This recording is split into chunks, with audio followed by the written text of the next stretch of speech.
Hello guys, welcome back to YouTube channel. ఏంటి సందడి అని అనుకుంటున్నారా?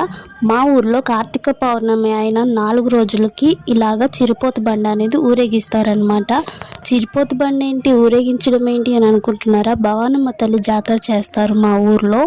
సో దానికోసమే ఇలా మేకని బండికి కట్టి గాల్లో ఇలా ఊరేగిస్తారనమాట. ఊరు మొత్తం ఈ బండి కోసం సాయంత్రం 4 అవ్వగానే ఎదురు చూస్తూ ఉంటారు.